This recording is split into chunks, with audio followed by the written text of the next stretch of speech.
5 cm d'eau en moyenne par an. Mais quand il pleut, les crues forment l'un des phénomènes naturels les plus étranges qui soient. Des rochers se déplacent, laissant une trace sur le sol. Puisque personne ne les a vus bouger, personne ne comprend vraiment ce phénomène. Derrière ces rochers, on peut voir de longs sillons dans le sol. Il est évident qu'ils correspondent à un déplacement de ces rochers. Mais le terrain est légèrement incliné. Comment ces blocs de pierre ont-ils pu remonter la pente? Ce ne sont pas de vulgaires cailloux. Certains pèsent plus de 300 kg et de nombreuses traces s'étendent sur près de 900 mètres.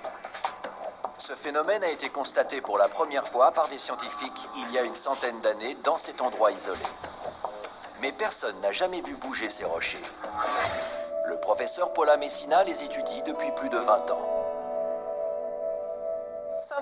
Bien sûr, certains pensent que ça a un rapport avec le déplacement de ces rochers, vu la proximité de la Racetrack Playa avec la zone 51, où des ovnis auraient été observés. Paula Messina, elle, a une théorie plus scientifique, liée au type de surface sur laquelle ces rochers avancent. Après de fortes pluies, le sol devient tellement argileux dans les couches sédimentaires du lac que la surface auparavant asséchée de la vallée devient aussi glissante que du téflon. La zone de la vallée de la mort où l'on peut trouver ces rochers s'appelle la Racetrack Playa. Elle est balayée par des vents violents. Ils s'engouffrent dans la vallée depuis le sud. Près du sol, ils peuvent dépasser la force d'un ouragan et atteindre plus de 145 km/h, ce qui est suffisant pour déplacer les rochers. Même une très grosse pierre peut glisser, car il n'existe quasiment aucune force de résistance à la surface du sol.